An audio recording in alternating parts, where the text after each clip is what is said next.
I think it was, what was it, 2 days ago that I was like, I'm 30 minutes in.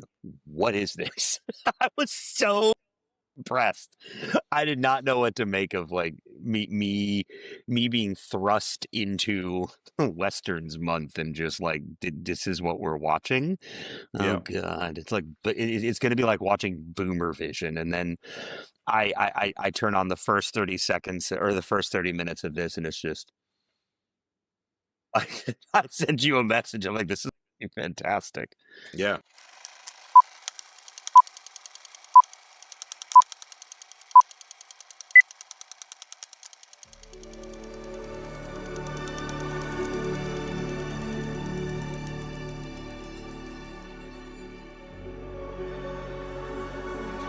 All right. So welcome back, everyone. Tonight we are going to be talking about Once Upon a Time in the West. As far as I know, this is considered. I don't know if there was any true spaghetti westerns that weren't Sergio Leone, and if that's the case, that Sergio Leone's this was the final spaghetti western. Yeah, But let me. the Um, final. So give me an idea of timeline. Is this the last in like that series of films that Leon did? well, so he did the Man with No Name trilogy, which is Fistful of Dollars for a Few Dollars More and The Good, the Bad, and the Ugly. That that trilogy happens. Then he makes this movie, which starts off a different trilogy, but the other two aren't westerns. So it's this. There's a middle one that I did never heard of before we started watching, before we started this process. I will look it up in a second. And then there was his final film, which was Once Upon a Time in America, which is kind of like a 20s or 30s mob movie.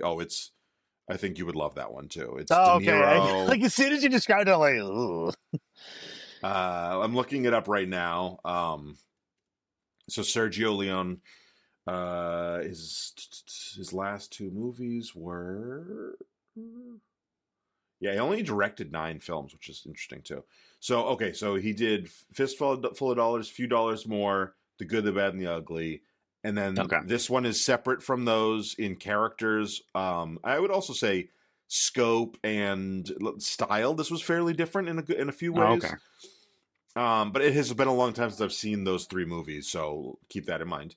And then he does Duck, You Sucker, which is about. It's That's like, funny. Duck, you sucker. yeah, a low life bandit and an IRA explosives expert rebel against. I guess it's kind of a western, but it's like got motorcycles. It's not like a true. It's the Mexican Revolution. Oh, There's motorcycles on the cover. I had never heard of this before we started. It's got Rod Steiger, James Coburn. I So recognize James Coburn. yeah, Rod Steiger, you'd probably know. In he was in a lot of stuff. I think he was the older brother in On the Waterfront. He was also in um what's the one they call me Mr. Tibbs? Best Picture winner 1960 something. In the Heat of the Night. Okay. So he was kind of the bad. I don't know if he was the bad guy or he was the guy. I forget. It's been a long time since I've seen that movie as well. So Once Upon a Um, Time in America, you said I'd and like, then Once huh? Upon a Time in America is his final film. He's credited with one other, but that was like he did like segments in a thing, which looks like it was like ads. But Once Upon a Time in America is his final Oh, film. De Niro? De Niro Pesci? was Pesci in it? I didn't remember Pesci being in it. He's Frankie Minaldi. Huh. He's okay. James Woods, yeah. So Okay, it's I could probably fuck with this. yeah, it's God, why are all his movies so fucking long? This yeah. one, 3 hours and 49. I don't think My that the God. Fistful movies are the Man with No Name movies. Yeah, Fistful of Dollars is an hour 39. Um, Okay. Good, the That's a Bad, and little the Ugly. more, that is a little more manageable.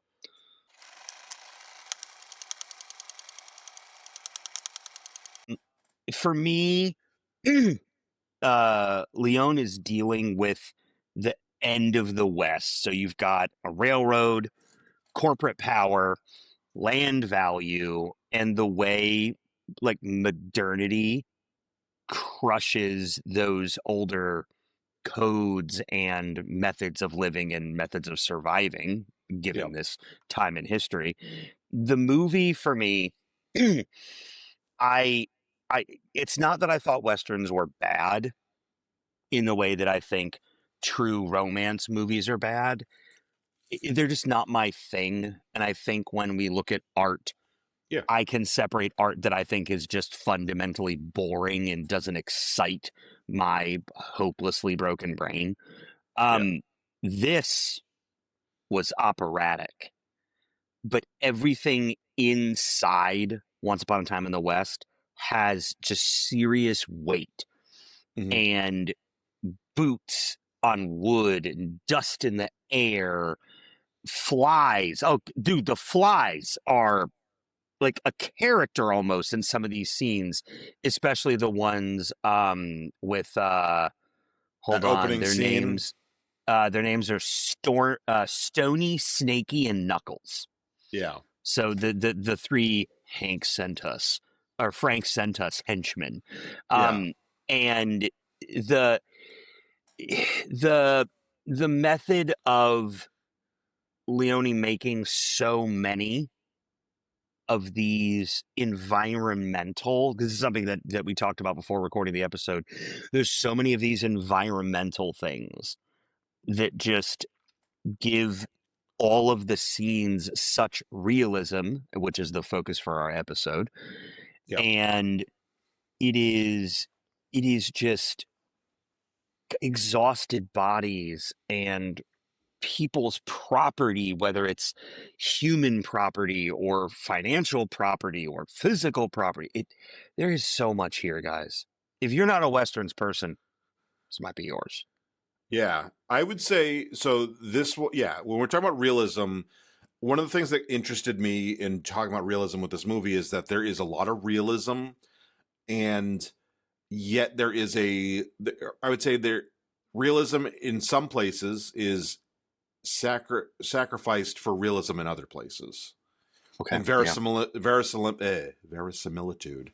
Like for example, this is a common thing in Sergio Leone movies specifically, and I have not really seen any of the other spaghetti westerns outside of the Sergio Leone ones, but we're seeing them in English, but they are recorded mostly in English. And, but casts he casts a lot of the secondary characters based on look, not based on Yeah. actually. I mean, even he talks. I read a thing about how one of the main characters in this movie is the main bad guy is played by Henry Fonda, and he cast Henry Fonda for two reasons. One being that like Henry Fonda had never played a bad guy, and he thought that that would be like a thing to the audience.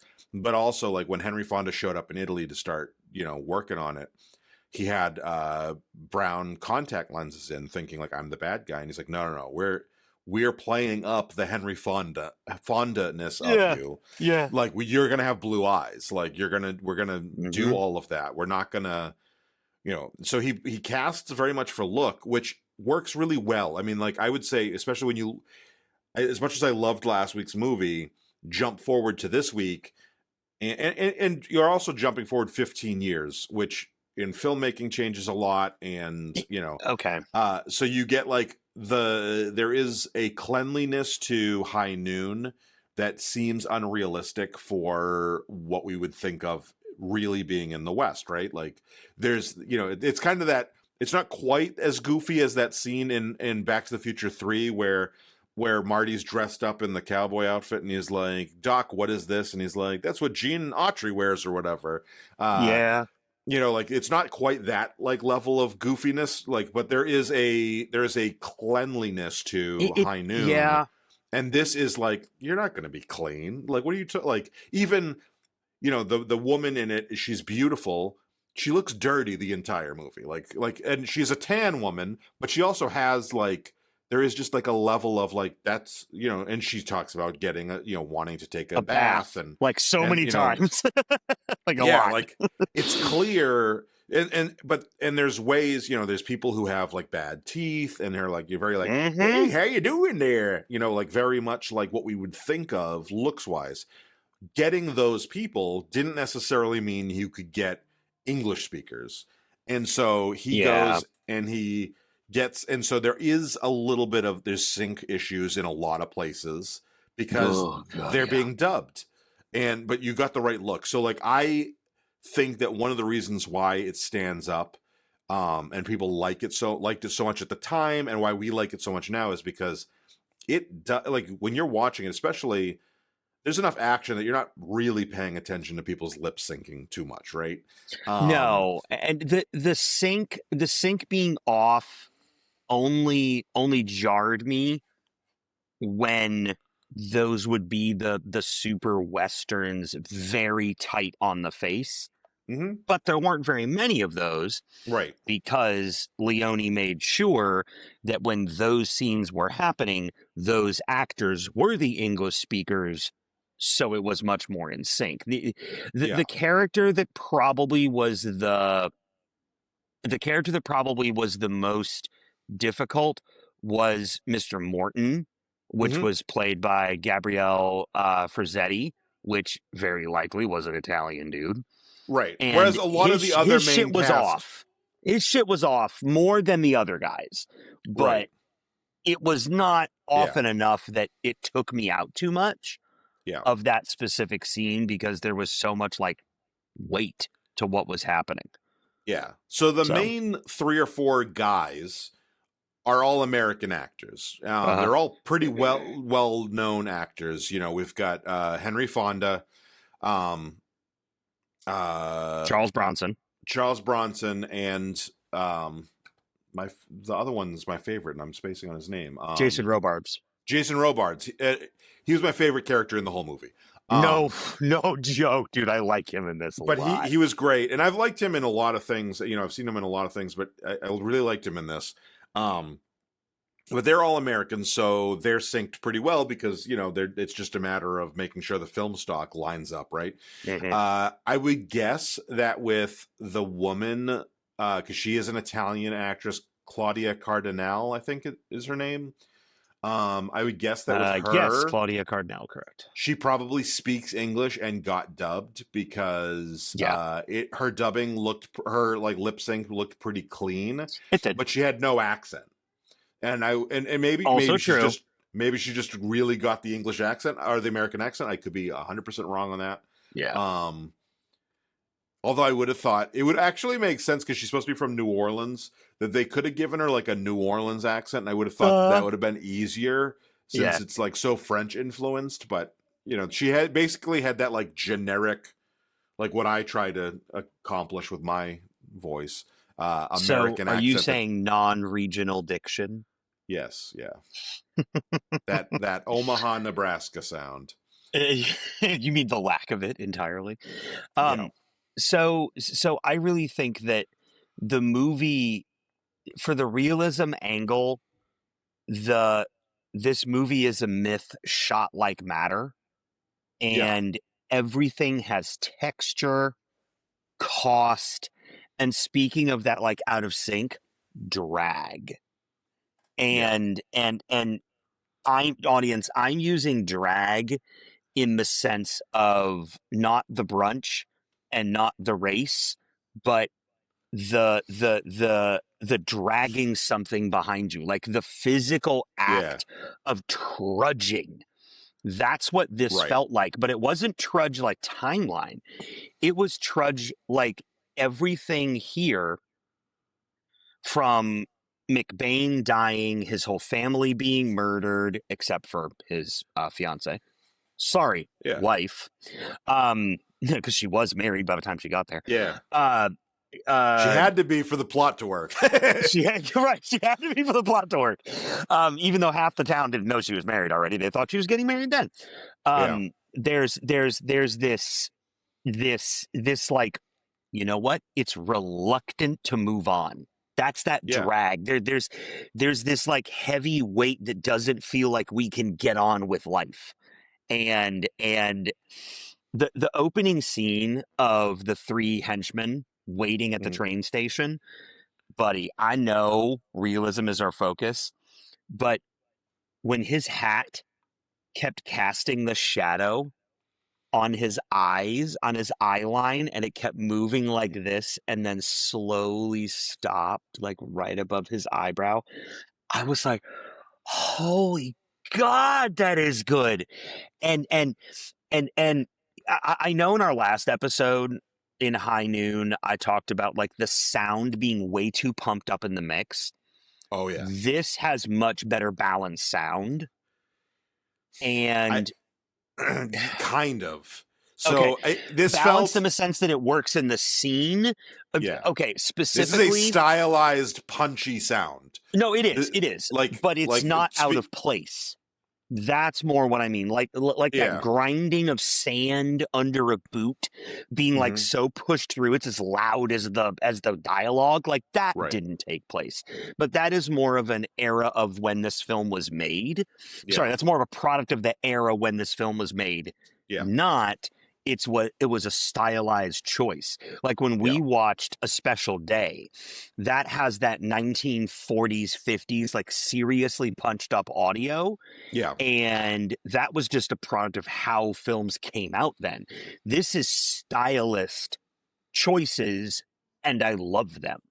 Yeah. It's not the audio is not distracting to me. It's 100% stylistic like that, and I want to get into that because I do think that when there's a point where that affects the realism to me in Yeah, a yeah. interesting I way. In my hot So takes, I have stuff like that too. Yeah. So the movie keeps one boot in legend and one yeah, boot in the dirt. The tension is the realism in this film. right. I've said it before on Cinemen. I've said it to Mike in person when we're just having casual conversations. If I can guess the next line, I'm bored. Right. I wasn't able to do that here. There was enough there was enough variability in how the writing was used that although I could guess what was about to happen, I did not know the line that was going to come out. And then when I hear what the character says, I'm excited. I'm Yeah. surprised. I'm taken a bit into the scene even more. Not, I'm like, oh, yep, you're going to say this line. I'm going to say that exact line. I'm like, okay, I'm out. Like I didn't have that experience the same way. So one of the things I think that helps that process along is, sorry, by the way, I took my allergy medicine, but it may not have kicked in, so I sound a little stuffy. Yeah. So so one of the things I think that makes that aspect work of the all of those things, you not being able to see what's happening next, is he mixes a couple things. So one is we have a plot that is complicated but not convoluted. Like the plot, There's a it lot is, going on. it's a lot going on. It makes sense once you like grasp it. You're like, oh yeah, no, like he nails it. It's one of those. It's very like a Chinatown-esque like style plot of of things. This is 7 or 8 years before Chinatown, just so we're clear. So like it's but it's there's that like it I don't want to say corporate interest, but train companies were like the closest thing they had to corporations back then. Well, yeah, Um, and there's huge capitalism, yeah. Well, and I want to like get there in a gravity second. in this. Yeah, We want to get there in a second, but like so like the plot itself is it's navigating that corporate interest, the legal aspect of like ownership and stuff, yeah. which is those two things are very intrinsically tied to the foundational myth of America. There's the ownership and like land ownership is Mhm. that first thing after the revolution, essentially, like is land ownership. You've seen it in like the land runs and all these other like mythological American West stories, right? Yeah. And then you Yep. also the train, which, like I said, is kind of that.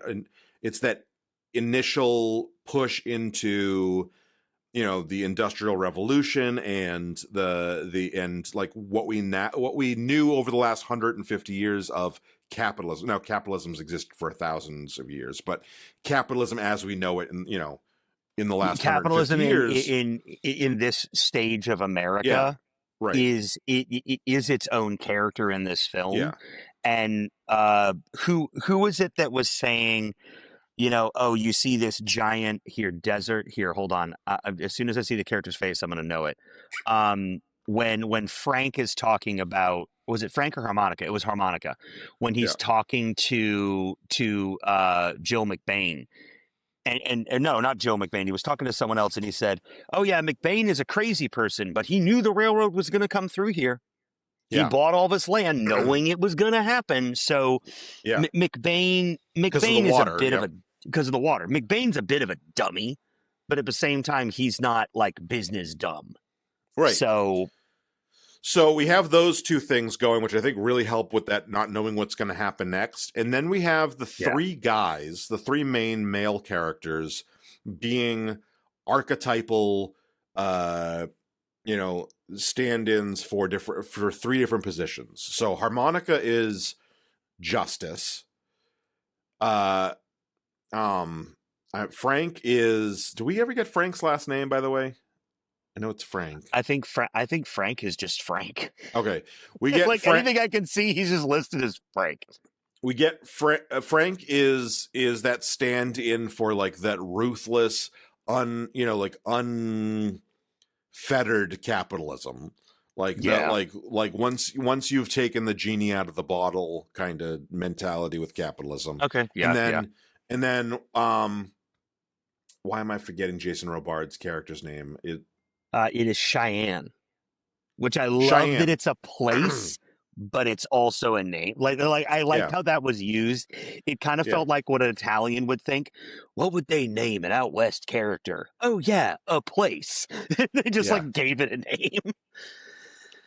So Cheyenne is kind of a stand-in for like this, you know, like locale, like low-level local, not government, Enforcer. but like, no, I would almost say like he's a stand-in for the sense of like civic responsibility. You know, like when we talk about you know, government, you know, getting involved in like your community. He's a He's because like an anti-villain.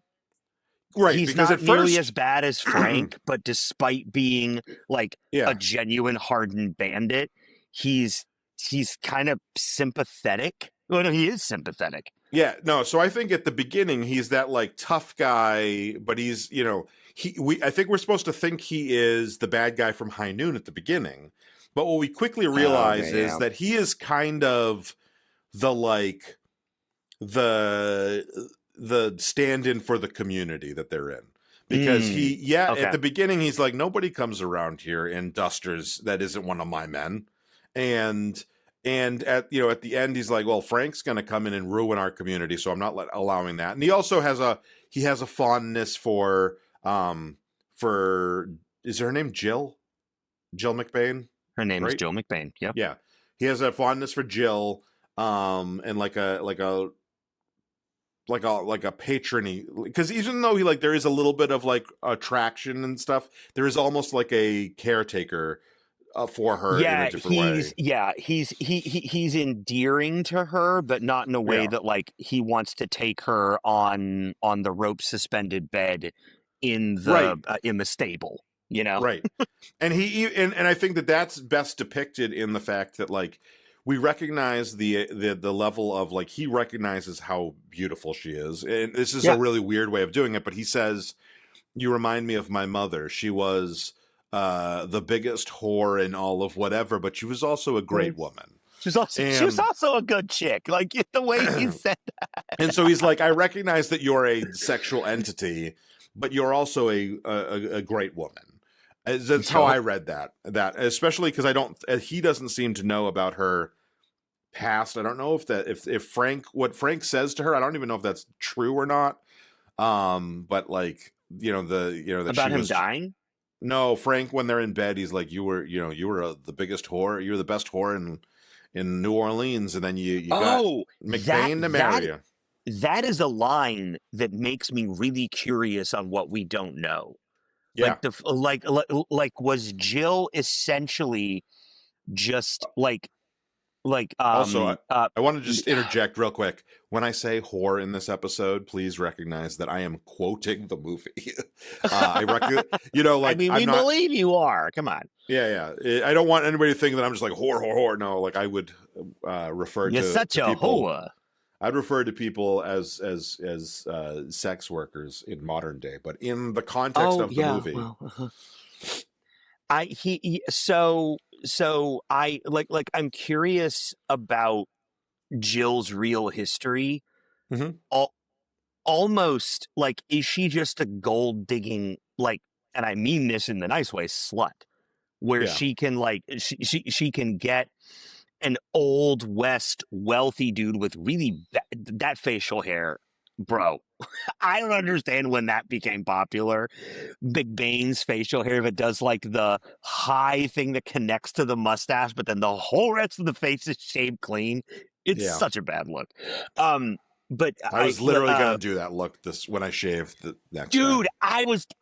I was thinking about doing that, but I don't have a duster, and I was I don't gonna know. just I show don't up have on the camera with the McBain, and I don't have the chain. I don't have the chin for it, but I probably do. um, But I'm curious about her real past, and if it's just like I this lore of this city slicker character who's very attractive, who just wants a bath, who was already married but gonna get married just so everybody saw her become like the wife of this. Yeah, I I took it. So I don't know if I believe all of what Frank talks about with her being right. a I don't whore, either. Yeah. but I think that I think she genuinely had. I think there was a genuine fondness, at least, for McBain and the Yeah. idea of his children.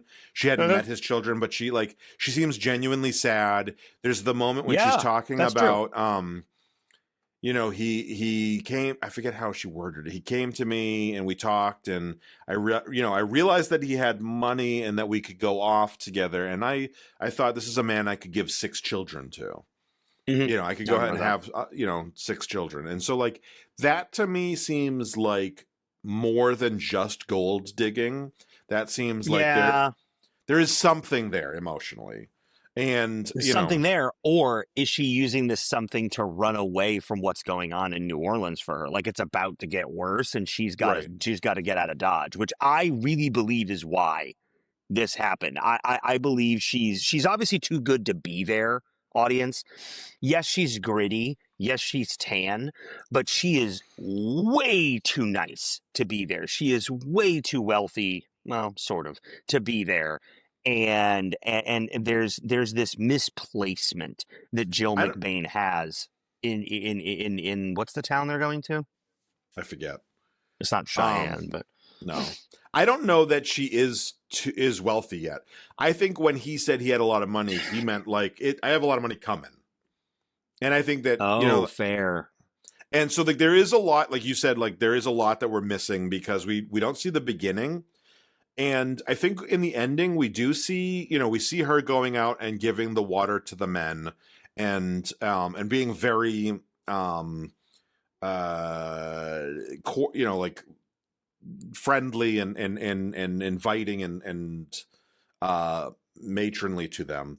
I think we don't know, is she waiting till she can cash out this big thing, or Yeah. and I don't think, I don't think we are given any reason to believe that, but we just don't know, right? The only time we see her trying to cash out is really when she seems to think she's gonna like Frank is trying to run her out, and there's so much going on, so it's like out of genuine safety preservation, and she's just Yeah. watched her husband and his children or she's just seen that they've got murdered, so like we're not, there's nothing to make us believe that she's just like take the money and run, but there isn't No. enough to make us believe that there isn't some aspect of the money still motivating her.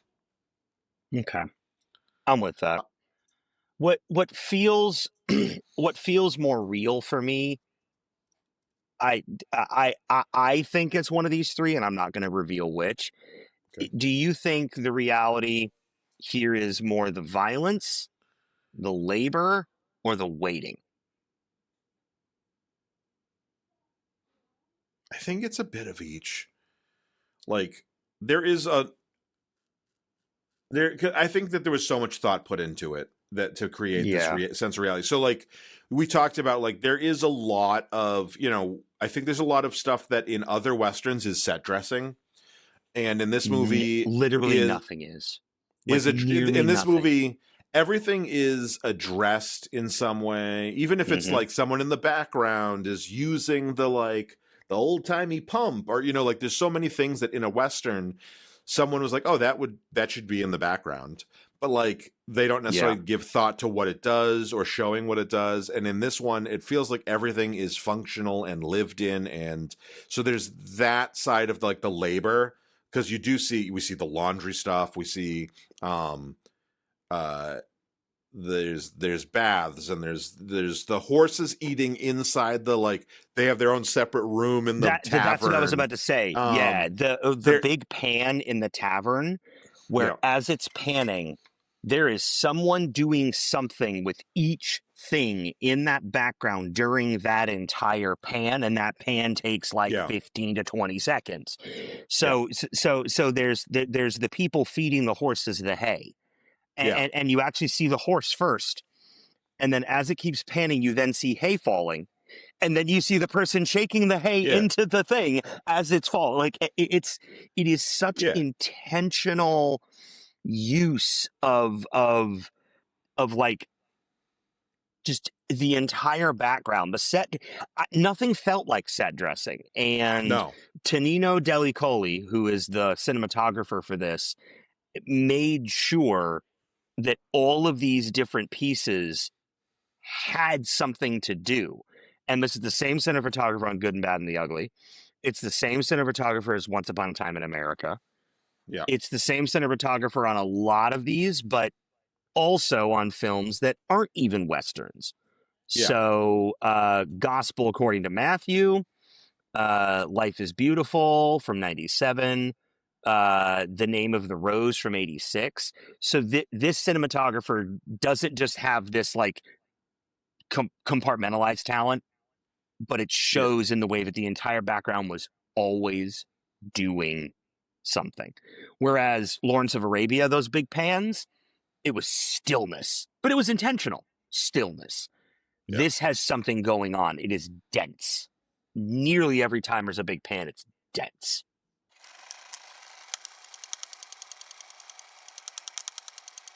This movie Once Upon a Time in the West understands that realism is often about, speaking of those pans, duration. yeah So the drawn out prologue, the duration of the story, only works because Leone trusts that dead time to sit with the audience and create. It's not always tension. It's some of that drag that I was speaking about that earlier on. discomfort of like. Yeah, And I agree with you 100%. I was thinking that, like, if I had watched this movie and Sarah and Logan had not been fully paying, like, I watched it separate from them. But if I had had it on in the living room and neither of them was fully paying attention, they'd be like, they'd stop. This movie's boring. This Oh, is, okay. this is slow, because if you're not paying attention. If you're paying attention, it's uncomfortable. There is tension building. Like that opening scene, like that opening scene is like 12 minutes long or something. It's like a Buddy, I could ridiculous amount of watch time. that over and Yeah, yeah. over. And that opening scene at the train There's so station yeah. is gold. Yeah.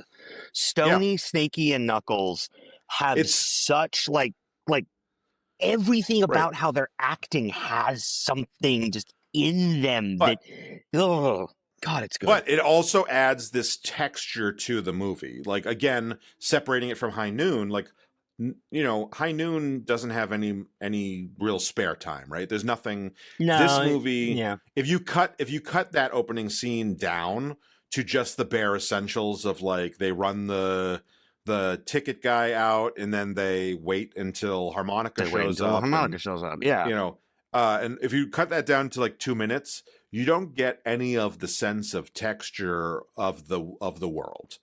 And so like when but they do like have interesting moments in that like stillness that I think really, like you mentioned the flies. So they put molasses on the guy's face or something so that flies would stick to it, and he's like when it's like he's got a fly yeah, like crawling on it here. And then uh-huh. you've got the cowboy who has the hat and he's standing under, and you hear, The water dripping. Yeah, yep. and for a second you're like, what is that? And then he looks up and the water like hits him right here. Hmm. And then he does this and he holds his head still, and you hear it, cuts back to something else, cuts to him, takes his hat off and sips the And water that's been yes, dripping, that he's like let accumulate. uh-huh. Like there is so much style in it, and it gives Yeah, us it introduces us to what is this movie going to be. It is never really that slow again, but it doesn't need to no, be. And like that really, like, okay, this is where we're going, this is the world you're in. This is not going to be John Wayne rolling in on a horse being like, all right, bad guys, how are you doing today? Like there's going to be none of that. This is going to be a different thing, and it immediately establishes it over the course of 12 minutes or whatever. it does. No, it does. And when we were talking about just the labor being part of this film, like the stuff happening in the background, that scene is so devoid of things happening in the background that Yeah. there is nothing else but to pay attention to what's going on.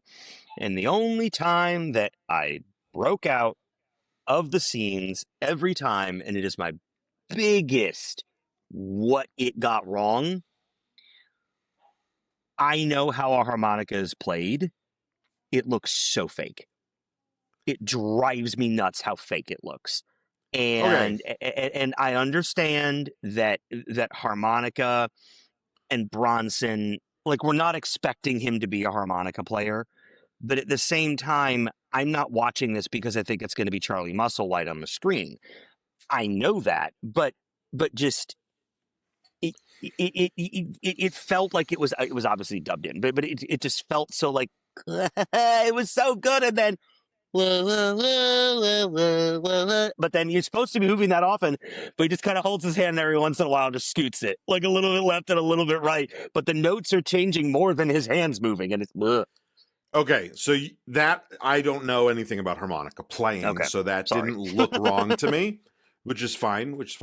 So that part didn't bother me. I do, and this isn't really a hot take. This is like a thing that I thought was interesting with that verisimilitude piece, which is from the very beginning when we first hear the harmonica, I think it's scoring, I did too. and You're right. Yep. Okay. and then you realize that it's not scoring, it's him playing. Mhm. And they do that, and I'm like, well, I don't feel like that's what a harmonica would sound like in that, So like that you doesn't. even kind of knew it too. But so like I was like, I don't think that that's what it would sound like out in the, like maybe in a studio or whatever, like where you have perfect. Oh, so you think it But didn't like, sound right in the environment? so I was like, I don't know that that's what Okay. that didn't feel right at first. And then there was like there's little moments where like if he was further away, it was like or it would cut while he was playing to him being further back, and it would Hmm. sound further back, and I'm like, okay, so it is oh, what am I it's diegetic. And then Okay. later on he's not playing it and we hear the sound, and I'm like, so now it's not diegetic. And so there was this interesting balance and play I can of, see that now. Yeah.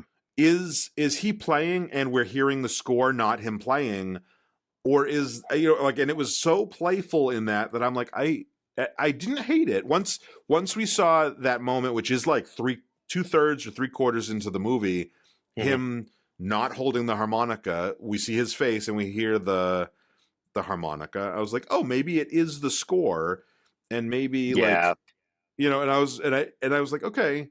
it really added like this vibe to it that I was like, I don't know what the fuck is going on with this. And I liked it at that point, but it was distracting up until that point. So it was distracting to you when he was playing it in scene, but when it was added in, that's when it wasn't for you. As a score, it worked perfectly for me. Yeah, And then when I can saw agree with that it that. was, because that first 2 or 3 times in that opening scene, the first time or two that we hear it, we don't see him playing. So you just think Sure. it's score. Yeah.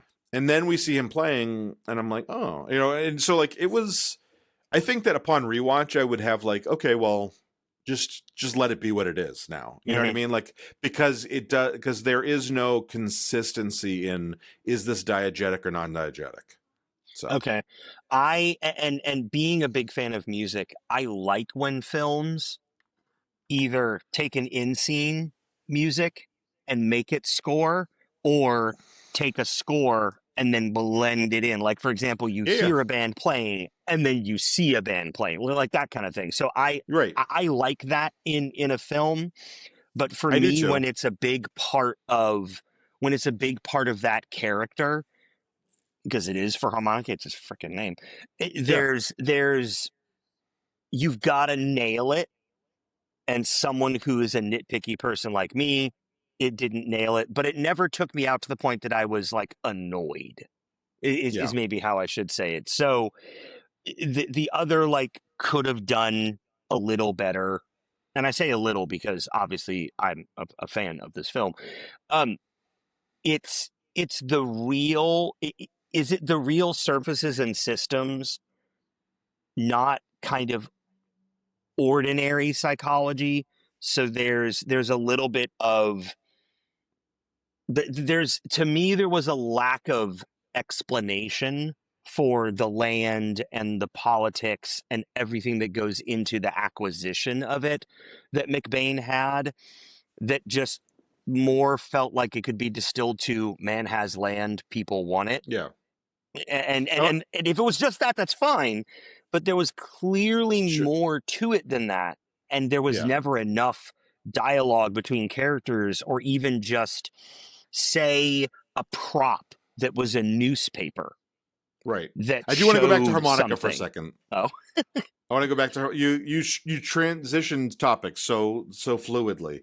No, I want to talk about a forward. harmonica first. Two things. One is, I loved that scene where he meets Frank, and Frank's like, "Who are you?"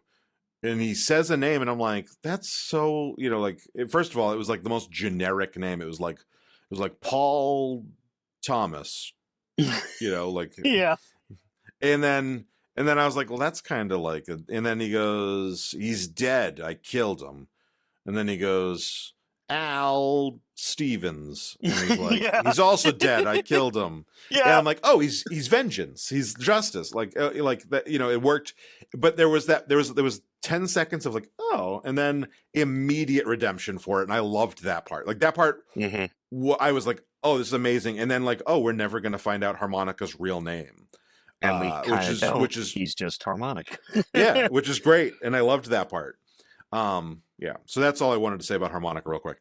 Yeah, so one thing that I thought could be improved. This is such a tiny nitpick, and I'm going to sound like such a douchebag. Uh, the end title credit was so fucking cheesy.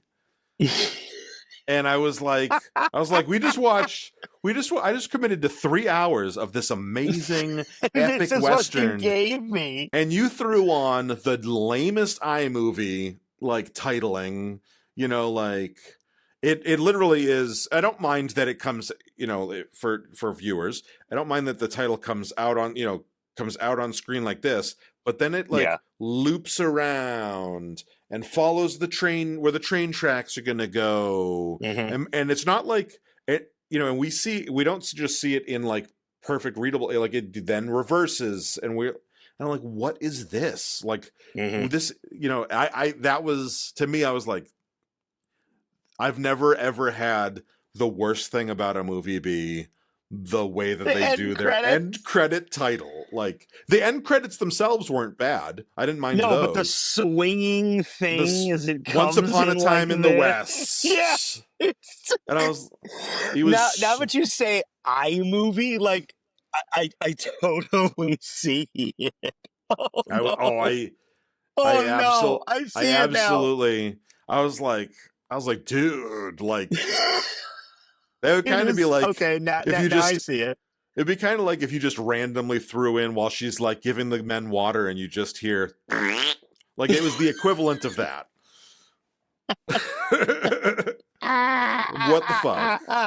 Oh god, it turns into like a Blazing Saddles meta joke, like in the Yeah, movie. Okay, okay. You know what? I like that you just posted that. That is yep, fantastic. That's getting marked. Okay, yep, so I don't think any hot take I'm gonna have is gonna match that because you're right. That is yeah. fucking bad.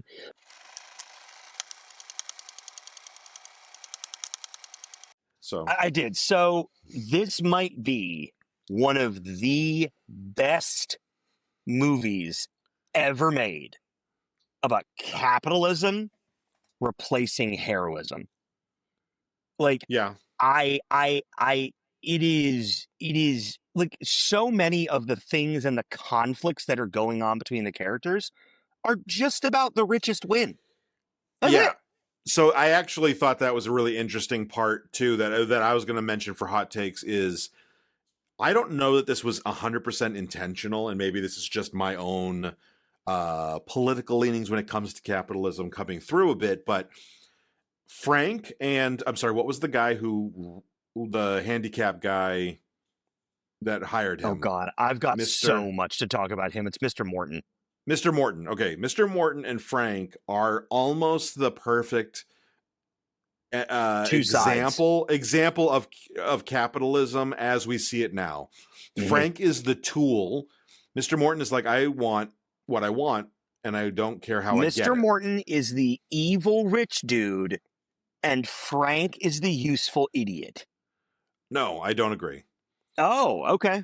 Mr. Morton is the greedy rich dude Yeah, so sorry. who That's what I meant by the rich dude, like the right. genuinely greedy, I like evil rich dude. Yeah. but I don't I think that he has that deniability of evilness that like so many CEOs have, Okay. right? Like where they're like, "Oh, I'm just trying to make a buck, blah blah blah. I'm trying to accomplish my goals, blah blah." And yeah, I may do some things that aren't like savory or unsavory. And Frank is But the tool. unsavory is the worst. But yeah, Like no, unsavory is the worst of it. unsavory though, I think they're like, "Oh yeah, like yeah, we didn't pay everybody exactly how we should be paying them," as opposed to like, "Oh yeah, we basically have slaves in China making these things Mm-hmm. or whatever, whatever." Mm-hmm. Like that. There's that disconnect in thinking, which Morton has. Morton is that CEO that is like, yeah, maybe I'm not going about this the exact right way, but I need to get what I need to get. And then Frank Okay. is the tool. Frank is the thing, and then eventually, and I think this happens a lot of times with capitalism, is that it gets away from you. And so, like, we see Morton being like, well, you weren't supposed to kill Oh. him. I don't want you to go kill the lady. I don't want you to do this and that. And then all of a sudden, Frank is like, oh, yeah, just so you know, like, I'm in charge now. And I think that is a perfect metaphor for what capitalism kind of is, which is like, we have, not to say that the CEO isn't doing really bad shit and isn't a really bad person potentially, but they start something that they cannot control, and then it takes over, and then they want to be like, well, I said no and this got to this point, and it's like, well, you didn't do, you unleashed this upon the town, Okay. or whatever. And I thought that was a really interesting, because you could go jump forward into, if you go into mafia movies and you've got like people overstepping, and you go into civil action. Do you ever see a civil action No. where they were poisoning people in It's a Massachusetts movie, and it's a true story. But it was a chemical company that was dumping into like a water thing, and kids were getting cancer. Oh, It's a so Aaron story. Brockovich. Yeah, it was I think a year before Aaron Brockovich, and it wasn't quite as well made, obviously, as Aaron Brockovich. But yeah, you get this like, and then that the CEO probably wasn't like, I'm going to give those kids cancer. but he did essentially Yeah, it do that. wasn't that, but it was so much easier than doing the right thing. So Right. it's And so just and so sorry, it's Frank what happened. Yeah. Frank is there's a pond over there I could just dump this shit in because it's Hmm. cheaper. Yep. And eventually it's like, well, I can no longer clean that pond. I can no longer control that situation because I've done it. I've unleashed havoc. And I think if you look into any movie that is a critique on capitalism, it comes down to that same dynamic. Which Okay. which I don't, I think is interesting coming from not 1968. A lot of what I think of the problems of capitalism have happened in the last 55 years since then. And when you think about a lot of these, Aaron Brockovich was in our lifetime, like the events of it were in our lifetime. Civil action, these are all things that happened after that. So this isn't like, oh, here's a theme and I'm going to go back. And I'm sure there was bad capitalism, but like in the the 100 years leading up to 1968. But like, I don't think it was as clear cut. Whereas in this movie, it feels pretty clear cut. Like Okay.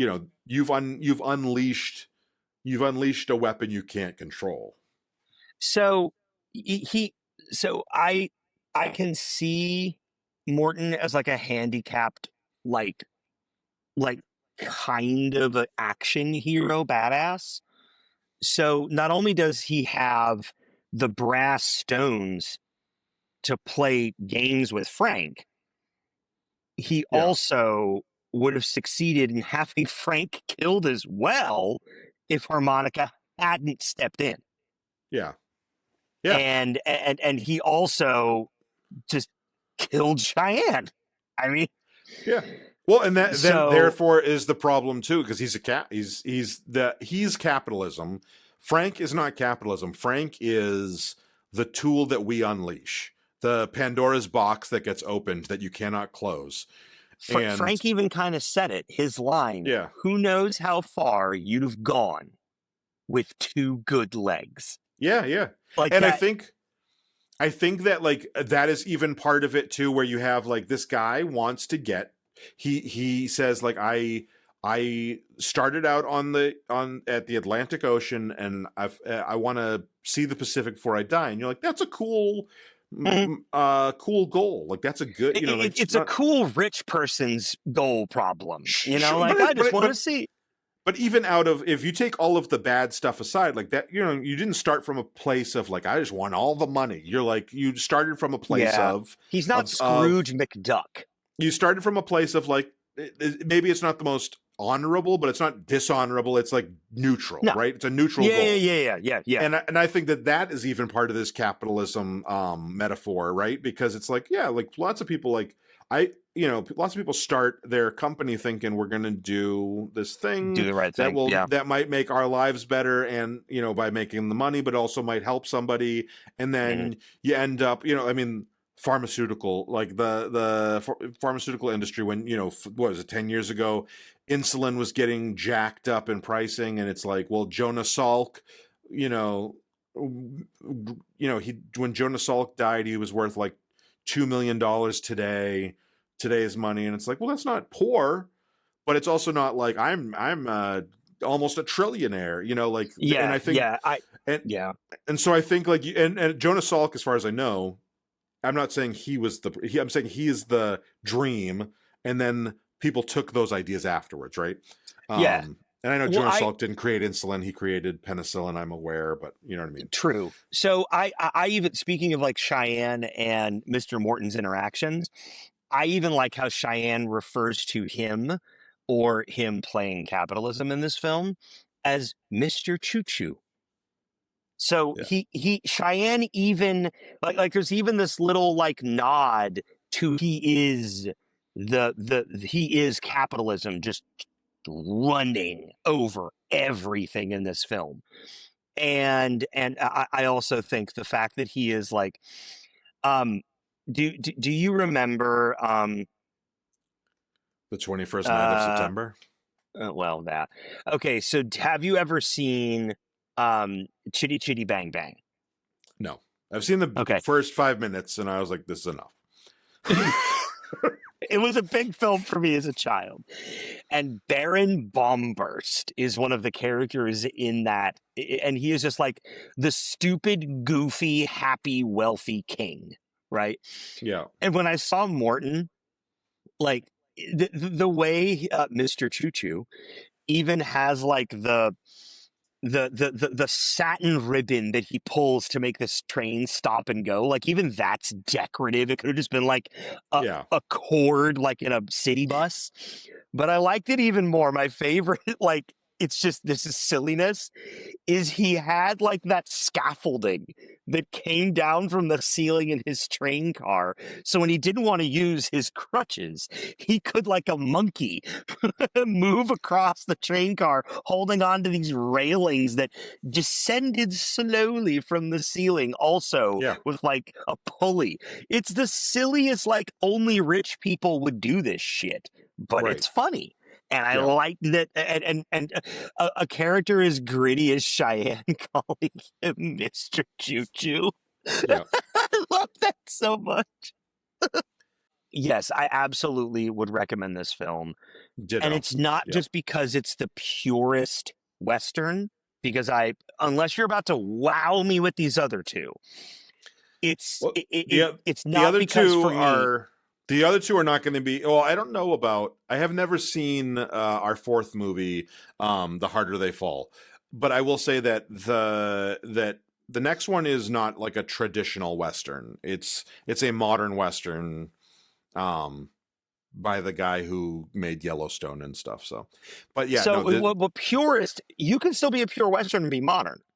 sure, yeah, yeah, For me, purity doesn't mean in the era of. It just means yeah, yeah. purest example of. So, I recommend it not because it's the purest Western, but because it shows how elastic this genre is, Mhm. where you have it's mythic enough to not be biblical, and it's material enough to feel dirty. Mhm. So the dirt and the grit are because of the setting, not because of the content. And then the mythic feel of this, like we're not watching a Roman or a Greek like epic film where there's just super obvious archetypes. Like we don't have Hercules fighting the beast, right? Let me ask, yeah, sorry. I'm sorry. I just thought of something. This is not a denouement thing, but you made me think of this. So I want to like, do you think that maybe Cheyenne is a metaphor for Native American and indigenous people? Like we think Ooh. of them as this like savage, brutal person at the beginning, and then we realize that Huh. there's a dignity to them. They end up working alongside the character that is Justice, Yeah, they do. Yes. and they are like, look, there is Cheyenne's like a, and his people have like a level of, this is our area, we're going to protect it, and like, yeah, people here may fear us, and people here may think, but this is our place, this is our home. And I wonder if Hmm. that's, are you Googling or are you just writing it down? No, I'm writing it down Oh yeah, because I like sorry, that take. I didn't mean to interrupt your denouement, but I was like, oh, maybe I No, read it wrong. I think that's what it is I that like Cheyenne. that. You've got that like American dream capitalism, which is Frank and Mr. Erasing the Morton, West. and then you have Justice, and then you have the Native American or indigenous person. I mean, even to the fact that, like, if you look up I know Jason Robards is a white guy, but if you look up in the credits, Cheyenne's real name is something like Gutierrez, which again is Mexican, but like I think Mexicans have a lot more indigenous people, like in their, They have a lot more indigenous connections. yeah, Yeah. exactly. So So you're thinking his real name is Gutierrez? in IMDb's credits, it is. They say it. Ooh. Let me look it up. Once upon a time. There's so many Once Upon a Times now that like you have to. I know. Uh, Yeah, Jason Manuel Cheyenne Gutierrez. Wow. And Okay. keep in mind it's 1968, and like casting was not always racially uh proper. You know, like they didn't always cast people properly for their So, yeah. race. So like having him play a Mexican character or a character of Mexican heritage or whatever. But Yeah. I Yeah. kind Yeah. of think he's the metaphor for. I think it's this archetypes I of this American I expansionism. really like that. Yeah. I really like that, and also I did see that um Sergio Leone did say that harmonica is Native American. So Okay. there is some expectation that there is a specific depiction Yeah. of indigenous Americans in this film, Yeah. but as a character, like archetype or metaphor, I like that. Yeah. That's cool, dude. That's not something I thought about, and now that I'm looking at like stills of Robards playing Cheyenne, I'm like, oh my god, he even looks it a bit. Yeah. Yeah. I mean, they make He him even looks like an indigenous, like not Hispanic, but that Native American kind of skin tone right. and manner. Yeah, I can see that. So I would recommend this film for that reason too. Like I would recommend this film even to people who don't like westerns because High Noon, it's a western. Everything about it feels like a western with the audio balance, the way it's shot, the super tight. Oh, okay. Perfect example from week to week. High Noon's close-ups feel like they have to happen because it's a western, Yeah. because that's what the era was like. That's what filmmaking was like back then. That's how we showed drama. Is we Well, it was went also right up here on their freaking gob. back But then westerns were the only genre really doing close-ups though too. okay, fair, fair. Maybe that in science fiction. Maybe. This is a piece I don't know. Then okay, but every close up in Once Upon a Time in the West like had other purpose than just being a dead ass close up on someone's face. Yeah. So I was getting something more about that character or about their physical appearance or about their facial expressions, not just a close up because that's what we have to do because it's film. Like it didn't feel formulaic the way it did in High Noon for me. Right. High Noon Right. felt tropey. This felt purposeful. So for Dénouement, I'm going to recommend this film to my wife that does not like westerns, that is tired of her Yeah. family watching westerns because it's what was on the TV growing up was Bonanza and all of, and not spaghetti westerns like films, but like episodic television that was westerns, you know? Yeah. So yeah, I'm all about it.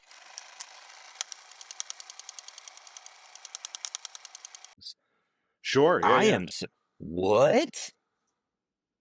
You're okay. Explain yourself. Okay. Explain So yourself, Mr. Cole. so I gave this a 7 for fun and watchability. I think that that's what you're upset about, right? Is the 7? Mm-hmm. Not upset, curious. Curious. Okay. It's a 7 because I mean, there is enough there that like it's a 3-hour movie. It's like am I going to Okay. go back and rewatch this? Like if Sarah and Logan were like, "Oh, we missed that one." I'd be like, "Okay, guys, but like it's 3 hours." Like whereas some movies I would be like, "Yeah, it's 3 hours and if you guys crap out, I'll just keep going again," right?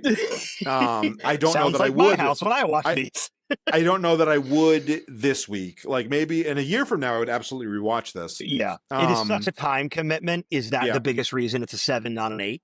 Well, there's that. Then there's also like the dialogue, the like lip syncing doesn't 100% take me out, but it's enough that I'm like I don't really like if it was perfectly Yeah. perfectly Okay. synced, I would probably my quality score would probably jump up 1 point, and my fun and watchability score would jump up 1 point because like it isn't distracting at that point. The filmmaker in you is showing. Right. And that's why I like that we are so different in this. Like the other projects you've done are with film, like real film fans, not more casual ones like me. Yeah. So I gave it an 8 for fun and watchability because although that stuff can take me out, I Yeah. don't think it distracts so much. Like it's weird. The harmonica for me was the biggest pullout. Okay. The harmonica The was harmonica for me like was the biggest miss the overall. harmonica might make it more rewatchable now that I've seen how it plays out throughout the movie. Fair. Okay. Like I think that would be to me almost a point in its favor for rewatchability. Whereas upon first watch, that was distracting because I was like, is it diegetic? Is it not diegetic? Like it was like Yeah. really now having watching it now I would just watch it and I would not pay it. I'd just be like, okay, it is what it Yeah, is. yeah, you'd be able to move on to it, move on from Yeah. it. Agree entirely. Because for me, it's an 8 and not a Yeah. 9. I'm with you on length. Like Right. this is the Titanic. You've got to sit Yeah. down. You've got to watch the whole thing. This isn't. And You that can cliff note it. and there's nothing I would say like, oh, that could be cut out. It's just a matter of like it, Nothing felt like that now. And again, you said this a few weeks ago, like these scores are our scores today, right? Like if if I watch this again in like a month from now, I might be like, oh yeah, like upon rewatch, a lot of my problems go away. Like that happens, like a lot of my little Hmm. distractions go away, and I think that that's very fair. So I was like, I I don't can want to see rate it that. too high. I definitely don't want to rate it low because I really enjoyed it. And Yeah. I was like, I was like, I don't know, but I also was like, the quality to me is better than the watchability, so I wanted to represent that as well. Okay. Fair. So how about your quality? Speaking of those. Well, spoiler alert, we ranked it the same on quality. Hmm. I gave it a 9. Again, my only the two things that I think would have made it jump up to a perfect 10 for me were if the sound sync was perfect, and if that closing title, like genuinely, like those are my only two the only two things that I would say, okay, like I could everything else I think works perfectly. Including like the harmonica go back and forth. Like I think that it gives it such a like stylistic thing that like Yeah. that's not a point off on quality for me. That's just more of like it's a distraction upon first watch and watchability. But like I think the style of the score of this, the sound style, like is not perfect, but it is perfect for what it is. You know what I mean? Okay. Okay. I like the score. As a big fan of music, I genuinely like the score and the way that it played in the film. There wasn't like I didn't experience those like super obvious this is a western kind of Yeah. sounds and specific like tropes of music for a western like that weird whistle that you always think of in a western. Like if that was here, I'd be That's like, no, it makes sense. that's from uh that's from Good, Bad, and the Ugly. Okay, like that Wow, specific obvious thing. wow, Yeah, that wow, like wow, wow. Yeah, if that was here, I'd be like, oh, okay, it makes sense. Like yeah. I don't have this belief that it would be out of place, but at the same time, the reason that okay, speaking of harmonica, if you called him harmonica and he just always had one on his neck, but then you never had to hear it and watch Fonda play it at the same time, Not or not Fonda. Fonda, wait, sorry, Bronson. Bronson. If like I never had to see him play it and hear him play it at the same time, it would be a non-issue to me. But it's Right. because that sync is off, and it's not like the reason that for me it's a 9 and not a 10. The harmonica kicked it for me, and the other that did, and I think this is a this is a product of how I watch and the kind of content I watch. 24 frames can drive me nuts sometimes because it is slow. And on big It's what it's epic supposed to look like. pans, no, I know. On those big epic pans, it, like that kind of thing that happens because I am so used to watching things at 60 or 120 frames. It it can feel a little like unfinished or broken kind of. And I have seen examples of, here's this scene. I've seen editors do this and filmmakers. Here's this scene in 60. Here's this scene in 24. The 60 looks like crap. It really does. Like, I Yeah. understand why it's shot in 24, but when there's large pans of motion, I want to have the 60 frames so I can see all that stuff in the background that's not just set dressing. So there are some times that in filmmaking, I think it's a disservice, but I understand it's part of the formula. There's a reason a Manhattan and a Negroni are made the way they are. It's because if you fuck with it, it tastes weird. 24 frames is the way films are made because for the predominant amount of the run times, it looks good. But then as soon as you That's have these large swings of motion, it looks a little, and it okay. drives So me I'm up a wall. okay. I'm going to say this. First of all, opinion wise, completely disagree with you. Because 24 frames is what it should look like, opinion wise. Factually, I actually think that that the reason why we picked 24 frames 100 years ago, when they were starting to get sound sync and starting to like get into that, like we need a standardized level to play these back at it, to make it look, is it was sound sync mostly, right? So like if you look at silent stuff, it's more jittery because they didn't True. care. But once you get into sound sync, you needed a standardized time frame, right? 24 was the minimum that we could trick our eyes with mentally into thinking it was fluid motion. And they needed to, where you and I are working on a film with film, right? When you're shooting at 24 frames per second on a 100-foot mag, you get 4 minutes. If you're shooting at 48 frames or 60 frames, you're going to get 2 minutes. And so you're then buying twice as much film.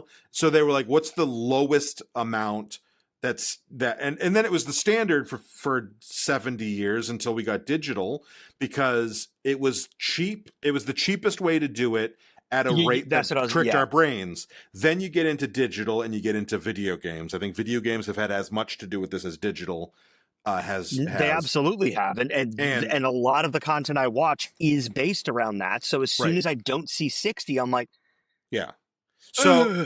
So from a like factual standpoint, there's no more reason why it needs to be that. But for like I have been obsessed with film for the last 30 years of my life. Movies. I've been obsessed with movies.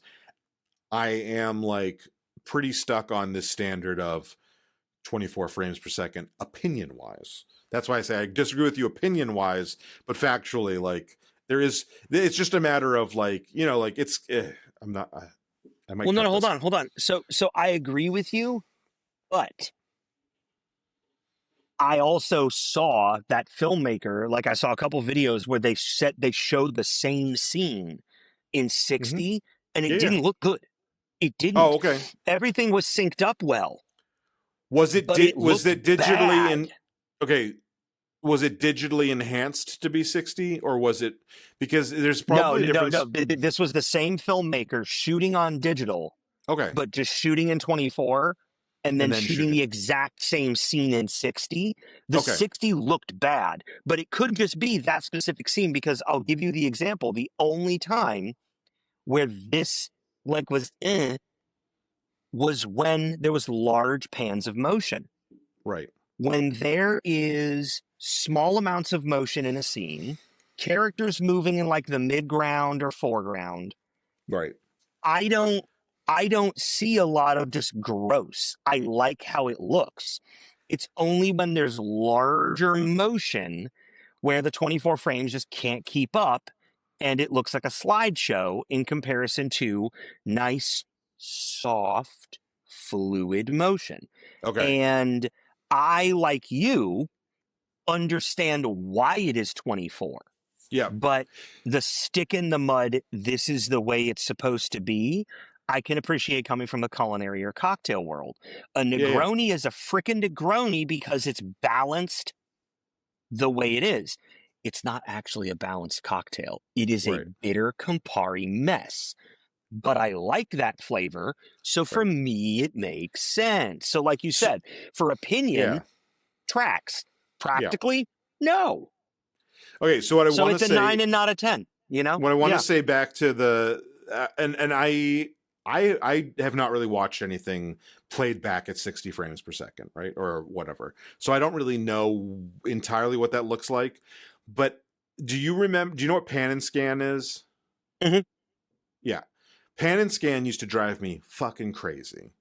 Um because you'd get these movies that were shot in widescreen format for theaters, and then you would get them on VHS, and they wouldn't, people were like, well, you're leaving all the black at the bottom and the black at the top, and like that's weird. So people would want to get the full screen, and with full screen you got what was called pan and scan, which is where they were digitally making it a square. So like what you would do is, like, if you had two people in a widescreen shot on for theater, think about the scene in Heat where Al Pacino's here and De Niro's here. Well, all of a sudden when you square that up, you're cutting most of, if not all of, both of them out. So what they would Hmm. then do is they would digitally go, okay, well, Al Pacino's talking, and then digitally go, Robert Yeah. De Niro's talking, and it had this very weird motion. And the very little bit I've seen of 60 frames per second has reminded me of that. Now, Yeah. your brain might be trained well enough you might not mind that as much as I do, but that, because that does have that, what you're describing as that like more detail but weird fluidity. Like that is what is going on when you're talking about that, because it's a static shot that you've then Hmm. made a motion shot, and you're not doing it slowly. Like if you do it slowly, you don't notice it as much if you do a slow pan digitally. Yeah. But if you go like we've played around with digital scanning or panning and stuff because you have to for editing, on these Yeah. things. I always try to do it slowly, but if you do like, like over the course of a 5-second clip, if you're like, okay, to the other side, it looks weird. No, At no, least no, to no, no, me. it totally does. No, no, So the pan and scan thing, I agree because I spent a decent amount of time in television and film or yeah, television production, yeah, but I also worked in the consumer electronics industry where like in the early mid 2000s, pan and scan was big and yeah. flat screen, widescreen televisions were just becoming something that wealthy people put in their homes. For me, I understand why 24 exists, but because my detail oriented brain wants to see everything and everywhere, when it was going like this, for what? Okay, also, quick filmmaker question. Mr. Mike, the filmmaker, Yeah. in 68, Yeah. I think. Okay, in 68, would someone who is shooting that big pan have the camera on a tripod and nearly do a full circle to be able to get a pan that big continuous? I don't know if it was a full circle, Or but it looks close to it sometimes. it wouldn't be difficult because you're outside, you're not really that in control of the lighting, so you don't need to have Okay, the yeah. crew. You don't like, it's not like when you're in a set, right? You have There's to have there's the crew people move behind the lighting like camera. as yeah. But when you watch and this reminded me a lot, by the way, in cinematography of Lawrence of Arabia. But when you get into Mm-hmm. those giant spaces, and they really are in giant spaces in Mm-hmm. several times in this movie, Mm-hmm. you just have the people down there. You could have somebody, like, especially if you're up on top of a ledge, you could have somebody at the bottom of the ledge who's got the radio up to the camera and is yelling to the crew and the cast, and you Yeah. don't have to have anybody that's in any space, and you could easily do like a full pan and not have the crew fall into place. Now, other times they've also had, like, if you have a fairly mobile crew, you can have the crew move with you, like behind you, Okay. like. But for something like this, because you're not having, like, if we were in this room, right, and you wanted to do a weird shot around the room, you might have the lighting guy and the sound guy move with the camera. But when you're on there, none of the sound is being used, right? So you don't have a sound guy. You don't. There's no need for it. You have there is lighting is doing jack shit. Now you may have like reflectors at the bottom of a cliff face that aren't being seen, and you're panning across or whatever potentially from up high, and they might be reflecting sunlight back to like light them from that. And that could Okay. be, you could have a huge thing going on there, but it's out of shot. But as far as like, you don't have to have, because there's no purpose. You've seen when the tutorials, when people are like using flash photography outside at, trying to take like a picture of the beach at night, and Oh and you've yeah, got the flash on. It's like, well, the flash is doing absolutely nothing other than the yeah. 3 feet in front of you. Well, if you're taking this shot, and they're in the middle of daytime, so it's probably there's probably a lot of like how we develop this film is more important than that, and making sure that the apertures and filters are all correct on the camera. You could Yeah. probably just throw a cameraman up there by himself. So I'm curious on how it is done, because it really feels like it's nearly 200 and something degrees of rotation. That's what it feels like. It probably isn't that, but Yeah. these are the times when these are the only Well, times actually in this film where I'm like, I wish it was 60 so I could see all the stuff in the detailed background. But that's just my brain obsessing over a tiny detail that has right. nothing to do with the real grit of, or the real gravity of what's going on. Yeah. It's supposed to be sort of background, but sort of not. So the reason it's not a 10 for me isn't because of the 60-24 thing. No, Yeah. it's because it is nearly a 3-hour film. It Mhm. is sort of adult content. Like, I know you have no problem probably showing this to your kid. There was enough of it that I Except, wouldn't have. yeah, Yeah. maybe not. You're right.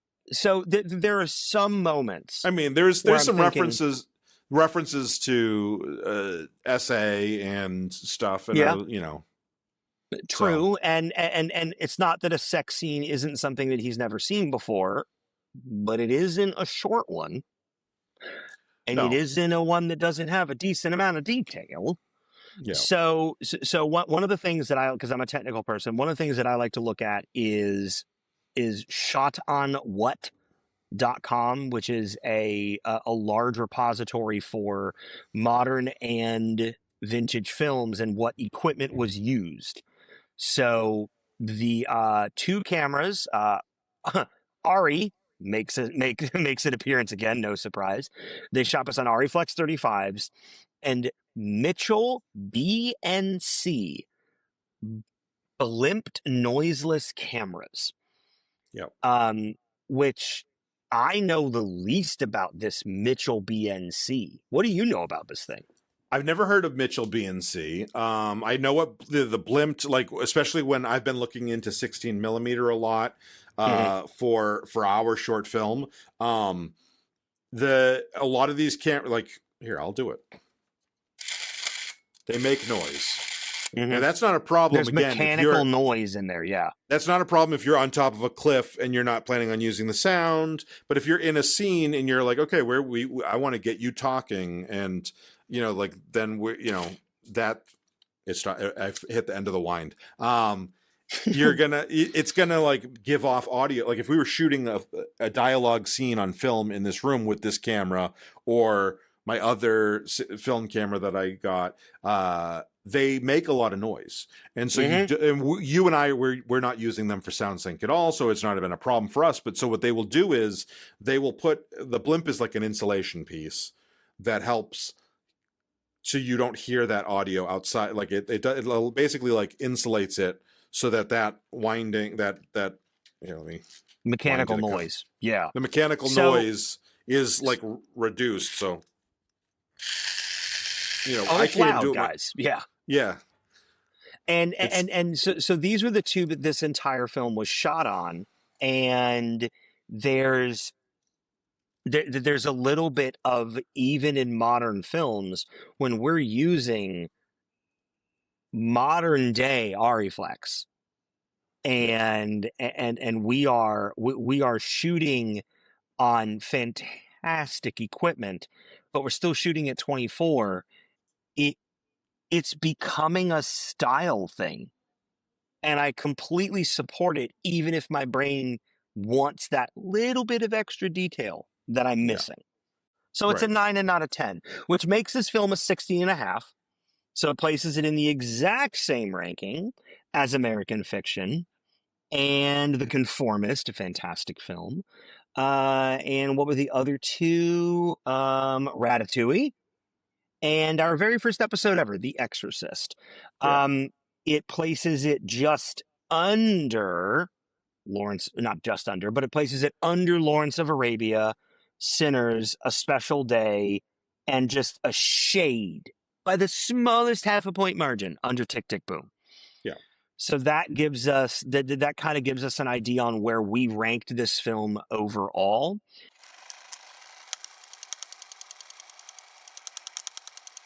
All right. Next week, we are going to be diving into the 21st century with Hell or High Water. This is I think it was 2016 movie. Yeah,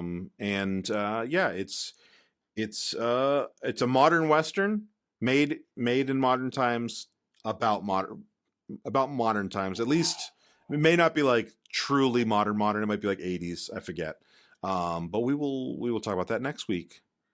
If you We haven't will. already, hit like and subscribe below. We've been hitting some real big goals lately, and you know, always want to grow. If you are looking to get these episodes early, you can do Mhm. that by getting, for $26, you get the entire year's worth of movies as soon as I'm done editing them, over on our Patreon, which I'll link below. And that, like I said, $26 gets you everything as soon as I'm done editing. Bonus episodes, which we've already done one, and we're talking about doing another. Those will be out even like we'll probably get those out a full week ahead of time, Mhm. typically. And yeah, so like that's a great way of helping support the show. But again, liking and subscribing, making sure you're watching the whole episode. These are all great ways to help us. And we really appreciate you. We've got a very large amount of new subscribers. Welcome to all of you. We're happy that you're joining us on this journey through film together.